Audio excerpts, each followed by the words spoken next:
Bonjour et bienvenue à toutes et à tous dans la Rétro de l'Actu pour une nouvelle saison. Ensemble, nous allons décrypter l'actualité de ces dernières semaines et pour commencer, nous allons évidemment revenir sur la disparition d'un des derniers grands monstres sacrés du cinéma français, Jean-Paul Belmondo. La situation en Afghanistan, avec la prise de pouvoir des talibans et le retrait des troupes américaines, les commémorations des attentats du 11 septembre qui ont frappé les États-Unis en 2001 et des plaies qui restent toujours ouvertes, et puis la situation de l'épidémie de Covid-19 sur fond de manifestations anti-pass sanitaires et d'indicateurs en baisse. Enfin, nous analyserons l'actualité sportive de ce dernier mois avec les Jeux Olympiques et Paralympiques de Tokyo. Le magnifique n'est plus. À 88 ans, Bébel s'en est allé tranquillement à son domicile parisien. Plus de 80 films, 60 ans de carrière et une popularité hors norme, Jean-Paul Belmondo était un acteur et une personnalité à nul autre pareil. Inoubliable dans À bout de souffle, L'As des As, Un singe en hiver, acteur parmi les plus populaires, Bébel a commencé avec Godard et la Nouvelle Vague avant de prendre le virage de la comédie et du film d'action. Né à Neuilly-sur-Seine le 9 avril 1933, il était le fils d'une artiste peintre et du sculpteur Paul Belmondo, dont toute sa vie, il défendra passionnément l'œuvre. Élève turbulent, adolescent plus amateur de sport comme la boxe qu'il pratiquera longtemps et le football que d'études, il est attiré par la scène. Formé par Pierre Dux, il en sort 5 ans plus tard, peu apprécié du jury mais adoré par des camarades qui ont pour nom Jean-Pierre Mariel, Claude Rich, Jean Rochefort, Bruno Kremer, Françoise Fabian ou encore Pierre Vernier. Il débute par de seconds rôles alimentaires au cinéma mais ne vise en réalité que le théâtre.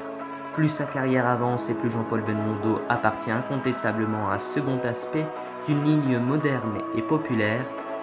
Il en est de même aux côtés d'Alain Delon mais aussi de Johnny Hallyday, un des symboles. À la fois flic et voyou, il savait tout faire devant une caméra. Comédien, cascadeur mais aussi séducteur, Bébel était un homme étonnant, grand amoureux des femmes. Ami fidèle, il aimait la vie autant que le grand écran, avec humour et panache. Adoré des Français, il a reçu un hommage national aux Invalides jeudi. Le président s'est exprimé devant les proches de l'acteur et une grande partie du monde du cinéma. Puis chacun a pu se recueillir devant le cercueil de Bébel dans la nuit avant ses obsèques qui ont eu lieu vendredi midi, en présence notamment de son grand ami et rival de toujours, Alain Delon. 20 ans que les États-Unis étaient entrés en guerre en Afghanistan, le 30 août 2021, jour du retrait des troupes militaires américaines en Afghanistan, marque sans aucun doute un tournant dans l'histoire des États-Unis et du pays d'Asie centrale.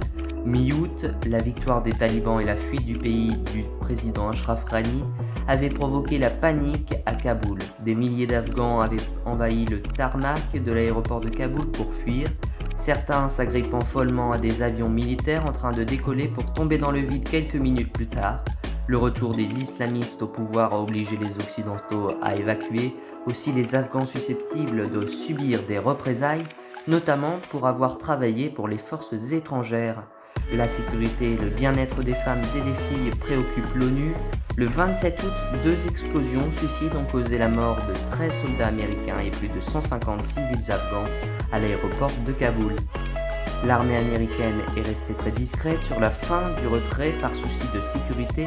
Cette semaine encore, la France en discussion avec les talibans a tout de même évacué 40 ressortissants encore bloqués à Kaboul. L'Amérique a commémoré ce samedi le 11 septembre en rendant hommage aux quelques 3000 personnes tuées il y a 20 ans dans les pires attentats de l'histoire, des attaques djihadistes contre la première puissance mondiale, aujourd'hui politiquement fracturée et en quête d'unité, une cérémonie très solennelle qui a toutefois laissé une grande place aux émotions, s'est tenue 4 heures sous un ciel bleu limpide comme lors de ce funeste matin du mardi 11 septembre 2001, en présence du président Joe Biden, de ses prédécesseurs Barack Obama et Bill Clinton. Une première minute de silence a été observée à 8h46, précisément 20 ans après que le premier avion piraté par le commando islamiste a percuté la tour nord. Sur ce champ de Pennsylvanie où le vol United Airlines 93 s'est écrasé après la résistance héroïque de passagers, l'ancien président républicain George W. Bush, au pouvoir le 11 septembre 2001, a frappé les esprits en déplorant la désunion politique de son pays. Le 43e président des États-Unis s'est dit fier d'avoir dirigé après le 11 septembre un peuple impressionnant, résilient et uni, mais il a regretté que 2 décennies après, ces temps semblent lointains.